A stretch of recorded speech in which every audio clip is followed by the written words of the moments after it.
જય મિત્રો, સ્વાગત છે આપ સૌનું આપણી ચેનલ એનજીવી ઉપર। મિત્રો, તમારું જે છે પ્રોવિઝનલ લિસ્ટ જે મેરિટ લિસ્ટ છે આવી ચૂક્યું છે। હવે તમારું જે પ્રોવિઝનલ મેરિટ લિસ્ટ આવી ગયું। હવે તમને જે છે તમારું જિલ્લા વાઇઝ જે છે એલિમેન્ટ ફાળવવામાં આવશે। હવે એ જિલ્લા વાઇઝ એલોટમેન્ટ છે ટૂંક સમયમાં ફાળવી દેવામાં આવશે। હજી સુધી ફાળવવામાં નથી આવ્યું, પરંતુ એ ફાળવી દેવામાં આવશે। હવે તમારું જેવું જે જિલ્લા વાઇઝ એલોટમેન્ટ જે છે ફાળવવામાં આવશે, એટલે કે તમને જિલ્લા વાઇઝ એલોટમેન્ટ ફાળવ્યા પછી 3 થી 4 દિવસની અંદર તમારું જે છે એ તમને ડોક્યુમેન્ટ વેરિફિકેશન માટે બોલાવવામાં આવશે। હવે ડોક્યુમેન્ટ વેરિફિકેશન માટે તમને અલગ અલગ જિલ્લામાં બોલાવવામાં આવશે। એના માટે તમને કોલ આવશે અથવા તો તમને ટપાલ દ્વારા જણાવી દેવામાં આવશે। હવે આ તમને જણાવવામાં આવશે, પરંતુ તમને જે તમારા ડોક્યુમેન્ટની કોઈ જાણ નથી કે તમારે ક્યાં ક્યાં ડોક્યુમેન્ટ લઈ જવા જોઈએ। હવે તમે જ્યારે ડોક્યુમેન્ટ વેરિફિકેશન કરવા જશો ત્યારે તમને કોલ લેટર જેવું તમને પ્રવેશપત્ર આપવામાં આવશે। એમાં બધા ડોક્યુમેન્ટ લખેલા છે, પરંતુ એ જ્યારે તમે જશો ત્યારે આપશે। તો અત્યાર સુધી તમારે જ્યારે તમે માનો કે તમારે આજે કોલ લેટર આવ્યો અને કાલે જ તમે ડોક્યુમેન્ટ વેરિફિકેશન થવાનું જે વારો આવ્યો, તો તમારે ડોક્યુમેન્ટ અમુક ઘટતા હોય તમે ક્યાંથી લાવી શકો। તો એના માટે અગાઉ વિડીયો અપલોડ કરવામાં આવશે। તમને સંપૂર્ણ જે છે એ ડોક્યુમેન્ટ ક્યાં ક્યાં તમારે જરૂર છે એ બધા આજે જણાવવાના છીએ। તો આ વિડીયો જે છે સંપૂર્ણ જોજો, જેથી તમને દરેક ડોક્યુમેન્ટની જે છે જાણકારી મળી જાય અને તમારા ડોક્યુમેન્ટ જો ઘટતા હોય તો તમે બધા પૂરા કરી અને તમે લાવી શકો અને તમારા બધા ડોક્યુમેન્ટ જે છે તમે એકઠા કરી શકો અને તમારે કોઈ પણ પ્રોબ્લેમ ના આવે। તો આજે બધા ડોક્યુમેન્ટ તમને જણાવવાના છીએ। મિત્રો, વિડીયો શરૂ કરતા પહેલા તમને હું એક જણાવવા માંગીશ કે તમે જે રીતે અત્યારે સાઈડમાં જે રીતે સર્ચ કરો છો, ટેલિગ્રામમાં સર્ચ કરજો એનજીવ્યુ સર્ચ કરજો એટલે આપણી ચેનલ જે છે ટેલિગ્રામમાં જે ચેનલ છે એ તમને મળી જશે। હવે ટેલિગ્રામ ચેનલમાં જે છે આ ફોટો કે જે ડોક્યુમેન્ટનો જે છે આખો ફોટો કે ડોક્યુમેન્ટ છે લિસ્ટ આખું જે છે ફોટો એ તમને અહીંયા ટેલિગ્રામમાં અપલોડ કરી દે ફોટો। ત્યાં તમે જોઈ અને ફોટો જોઈ અને તમે જે છે ડોક્યુમેન્ટ તમારે વિડીયો જોવાની જરૂર નહીં રહે જ્યારે તમે ડોક્યુમેન્ટ તમે એકઠા કરવા જાઓ ત્યારે। તો વિડીયો જોઈ લો ત્યારે ડોક્યુમેન્ટ તમને અત્યારે જણાવી દઉં અને તમારો ફોટો જોતો હોય તો ટેલિગ્રામ ચેનલ જોઈન કરી લો। અને મિત્રો, બીજી ખાસ હજી એક માહિતી અગત્યની માહિતી છે કે જો ઘણા લોકો કોમેન્ટ કરે છે આગળ વિડીયોમાં કે મારા ચશ્માના નંબર છે, મારે મેડિકલમાં પ્રોબ્લેમ આવશે કે નહીં। તો પહેલી વાત તો હું તમને કહેવા માંગુ કે એના માટેનો અલગથી એક વિડીયો બનાવવામાં આવશે। 2 થી 3 દિવસની તમારે જે છે વિડીયો અપલોડ કરી દેવામાં આવશે। હવે એમાં જે છે ખાસ મેડિકલનો જે છે તમારા ખાસ તો રંગતતાને કે જે તમારા આંખોના નંબર છે એનો જ ખાસ વિડીયો બનાવવામાં આવશે। એનો જ જે છે તમને જે છે કઈ રીતે ચેકઅપ કરવામાં આવે છે, તમને શું શું નંબરનું ચેક કરવામાં આવશે, તમામ માહિતી જે છે નેક્સ્ટ વિડીયોમાં આપવામાં આવશે। તો એ માટે પણ ચેનલને સબસ્ક્રાઈબ કરી લો, કારણ કે એ વિડીયો અપલોડ કરી તો તમને જે છે એનું નોટિફિકેશન એ વિડીયો નોટિફિકેશન તમને મળી જાય। એના માટે પણ તમે જે છે આ ચેનલ સબસ્ક્રાઈબ કરી લો, કારણ કે એ વિડીયો હું અપલોડ કરીશ તો તમને એની માહિતી મળી જાય। તો ચાલો મિત્રો, આપણે આગળ માહિતી લઈએ અને વિડીયો શરૂ કરીએ। તમારા જે ડોક્યુમેન્ટ વેરિફિકેશન છે એનો કયા કયા ડોક્યુમેન્ટ જોશે એની માહિતી આપણે લઈએ। તો મિત્રો, સૌથી પહેલું કે તમારે જે પ્રવેશપત્ર આવે એમાં તમારે જે છે સૂચના બધી લખેલી છે। હવે એ સૂચનામાં સૌથી પહેલો મુદ્દો એમ છે કે ઉમેદવારોએ તેઓને જણાવેલ તારીખ અને સમયે નિયત કરેલ સ્થળે અચૂક હાજર રહેવાનું રહેશે। તો અહીંયા જે છે એ સૌથી પહેલો મુદ્દો છે। મિત્રો, આ તમે જે છે ફોટો જોઈ શકો છો કે આ ફોટો હું તમને જે દેખાડું, આ ફોટો તમને જે છે ટેલિગ્રામ ચેનલમાં મળી જશે। ત્યાં તમે ટેલિગ્રામ ચેનલ જોઈન કરી લો, એમાં તમે ફોટો પણ વાંચી શકો છો। હવે બીજા નંબર મુદ્દો છે કે તમામ ઉમેદવારોએ રાઇટિંગ પેડ અવશ્ય સાથે લેવાનું રહેશે। પહેલું એમ છે કે તમારે જે પ્રવેશપત્રમાં તમને અથવા તો ફોન દ્વારા જે જણાવવામાં આવે કે તમારે કઈ જગ્યાએ છે, કઈ તારીખે છે, જે સમયે જે હોય એ સમયે તમારે એ સ્થળે હાજર રહેવાનું રહેશે। બીજું કે તમારું રાઇટિંગ પેડ સાથે લાવવાનું રહેશે।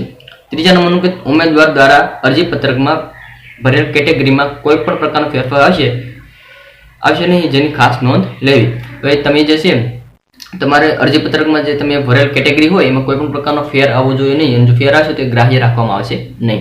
હવે ચોથા નંબરનું જે છે કે તમારે જે છે તમારા અસલ પ્રમાણપત્રો સાથે લાવવાના રહેશે અને એમની એક નકલ આમાં એક લખે છે, પરંતુ મિત્રો ખાસ કે 2-3 ઝેરોક્ષ તો સાથે રાખજો, કારણ કે એની જરૂર પડશે। તો એ જે તમારે અસલ ઓરિજિનલ સાથે લાવવાનું રહેશે અને એની ઝેરોક્ષ પણ સાથે લાવવાની રહેશે।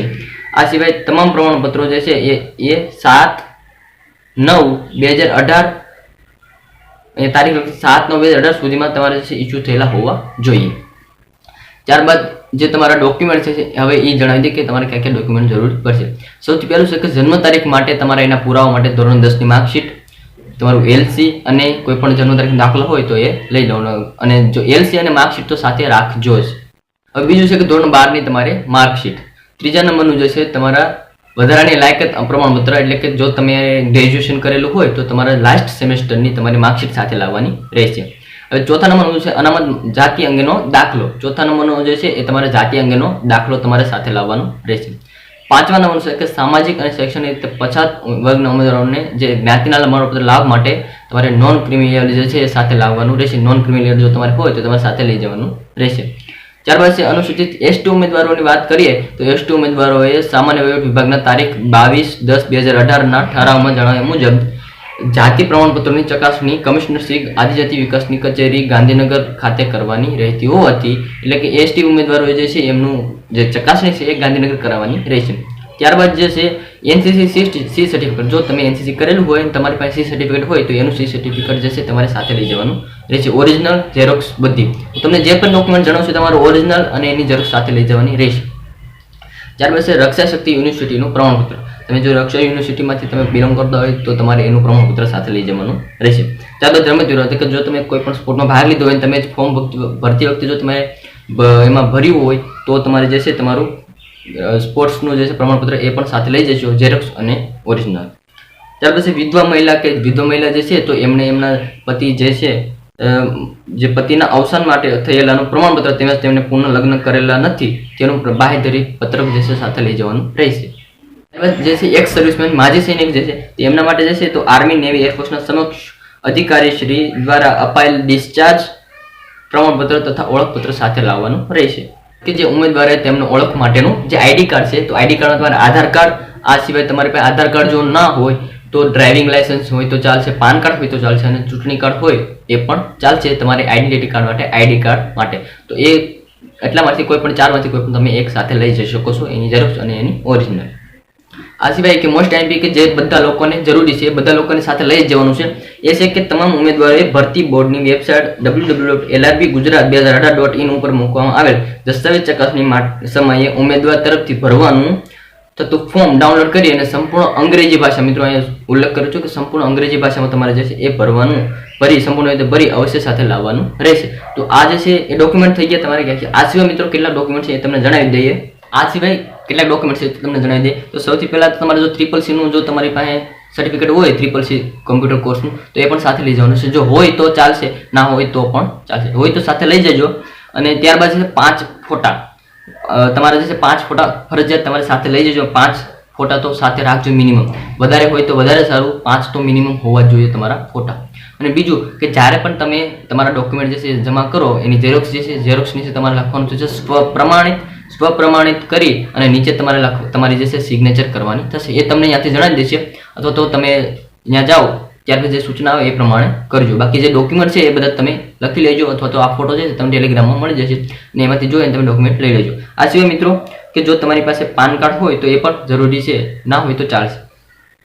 ત્યારબાદ જે છે તમારો એકાઉન્ટ નંબરની વાત કરીએ, તમારું SBI નું એકાઉન્ટ હોય તો ખાસ મિત્રો SBI નું એકાઉન્ટ હોય તો અહીંયા બધી જગ્યાએ માંગજો. ના હોય તો ચાલે છે મિત્રો, પણ હોય તો ખાસ SBI નું એકાઉન્ટ જ આપજો, ના હોય તો ચાલશે. આ તો બધા થઈ ગયા તમારા ડોક્યુમેન્ટ ક્યાં ક્યાં લઈ જવાના છે એ. બીજી વાત કે જો તમારા ડોક્યુમેન્ટમાં ભૂલ આવે તો એની કેટલીક અહીંયા માહિતી છે. આ સિવાય તમને કંઈ પ્રોબ્લેમ આવે તો એ પણ અહીંયા માહિતી આપેલી છે, તે માહિતી તમને જણાવી દઈએ.